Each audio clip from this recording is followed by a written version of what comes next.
Jumpa lagi di Opini Budiman. Perseteruan Jenderal Purnawiran Luhut Binsar Panjaitan dengan aktivis hak asasi manusia Haris Azhar dan koordinator Kontras Fathia Maulidianti memasuki babak baru.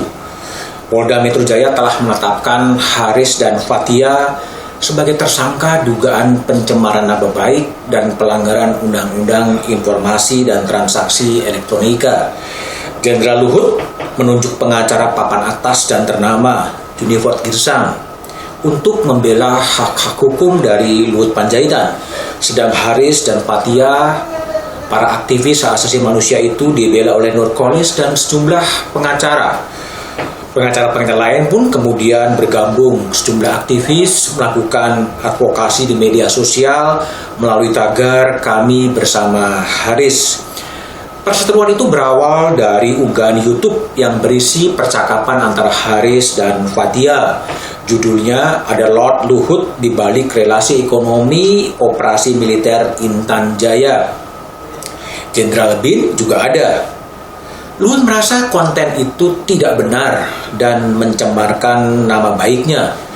Video itu dirilis di Agustus tahun 2021 yang menurut Haris, dia hanya mengungkap hasil riset adanya dugaan keterlibatan Luhut dalam bisnis tambang dan operasi militer di Papua.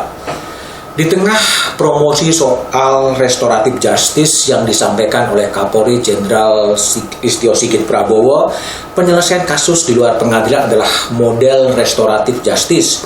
Polda Metro Jaya malah menetapkan Haris dan Fathia sesuai dengan fakta penyidikan sebagai tersangka. Keduanya dijerat dengan Undang-Undang ITE.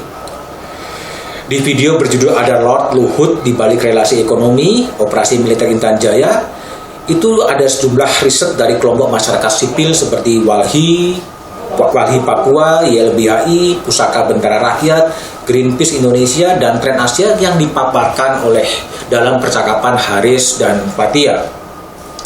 Kuasa hukum Luhut, Junifer Girsang, seperti dikutip BBC.com, mengatakan Luhut keberatan atas dua hal, khususnya obrolan di video yang menyebut Luhut bermain di tambang Papua.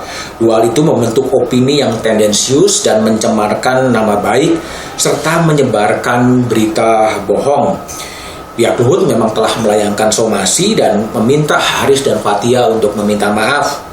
Karena jawabannya dinilai tidak memuaskan, Junifer mengambil jalan pidana melaporkan Haris dan Fathia ke Polda Metro Jaya. Apakah kasus ini kemudian bisa diselesaikan melalui pendekatan restoratif justice seperti yang sering disampaikan oleh Kapolri Listio Sigit? Berulang kali mengedepankan jajarannya untuk mengambil langkah restoratif justice atau langkah damai dalam menyelesaikan perkara yang berkaitan dengan pelanggaran Undang-Undang ITE. Mekanisme restoratif justice itu kemudian digulirkan atas gencarnya kritik terhadap pasal karet dalam Undang-Undang ITE yang bisa dianggap membungkam kebebasan berpendapat. Upaya mediasi sebetulnya telah coba dilakukan tapi belum berhasil. Perseteruan antara Luhut dan Haris mempertontonkan bahwa pasal Undang-Undang ITE itu rawan kemudian disalahgunakan dan bisa dianggap dikonstruksikan menghalangi kebebasan berpendapat. Pasal dalam Undang-Undang ITE disebut mempunyai pasal karet. Namun masalahnya upaya untuk merevisi Undang-Undang ITE itu juga tidak kunjung dilaksanakan. Namun demikian menjadi hak hukum dari Luhut Panjaitan untuk membela kepentingan hukumnya ketika ada substansi percakapan yang dianggap mencemarkan nama baiknya. Disinilah mungkin jadi persoalan. Berbeda dengan undang-undang pers yang memberikan hak jawab kepada setiap orang yang merasa dirugikan oleh pemberitaan pers. YouTube yang sekarang menjadi platform orang berbicara, orang melakukan monolog, orang berdiskusi, tidak jelas apakah sebuah karya jurnalistik ataukah sebuah karya yang non-jurnalistik. Kalau dengan menggunakan kaidah jurnalistik, tentunya prinsip check and recheck, prinsip balance dan seimbang menjadi keharusan. Karena belum jelas posisi YouTube sebagai pers atau non-pers dan belum ada aturan bagaimana jika ada orang yang kemudian berkeberatan dalam substansi percakapan yang dirilis di YouTube. Namun demikian tetap bisa saja ruang untuk membantah sebaiknya dilakukan terhadap, termasuk juga dalam kasus perseteruan antara Luhut dan Haris. Artinya tetap ada kemungkinan bagi Luhut Panjaitan untuk memberikan klarifikasinya, memberikan bantahannya terhadap apa yang telah dirilis oleh Haris dan Fathia. Dengan pola itu, kata-kata akan dibalas dengan kata-kata, kata-kata dibantah dengan kata-kata, bukan dengan hukum pidana. Namun jika ikhtiar itu juga tak bisa dilaksanakan, laporan pidana memang menjadi jalan dan itu dibolehkan sesuai dengan undang-undang.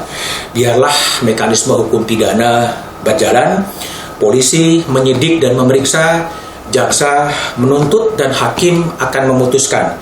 Inilah panggung pembuktian apakah benar Haris dan Fathia mencemarkan nama baik Luhut Panjaitan. Sejauh mana bukti-bukti yang dimiliki oleh Haris dan Fathia bisa dipertanggungjawabkan kebenarannya.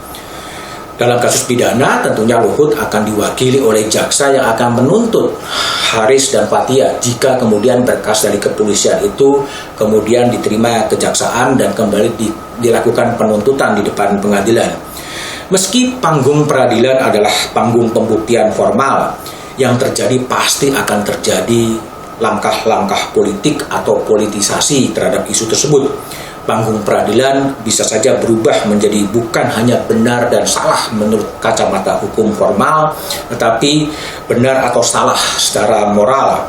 Panggung peradilan jadi panggung politik bagi Luhut yang diwakili oleh jaksa dan juga Haris dan Fathia untuk mengungkapkan temuan-temuan dasar dari apa yang diobrolkan di kanal YouTube-nya. Implikasi peradilan terhadap dua aktivis hak asasi manusia bisa saja berpengaruh pada bagaimana persepsi publik terhadap pemerintah yang ada sekarang. Apakah publik akan merefleksikan, mempersepsikan ini adalah upaya-upaya pembungkaman kebebasan berpendapat atau justru sebaliknya. Langkah hukum Jenderal Luhut tentunya harus dihormati, mau mengambil jalur pidana, mengambil jalur perdata, mau melakukan media somasi dan lain sebagainya. Tetapi langkah-langkah mencari jalan di luar pengadilan adalah sesuatu yang diharapkan. Kembalilah pada sebuah pemikiran, kata-kata balaslah dengan kata-kata, kata bantahan dengan kata-kata, bukan dengan hukum pidana. Itu adalah ikhtiar untuk merawat demokrasi dan merawat kebebasan berpendapat berdasarkan data-data yang juga bisa dipertanggungjawabkan. Jumpa lagi di Opini Budiman berikutnya.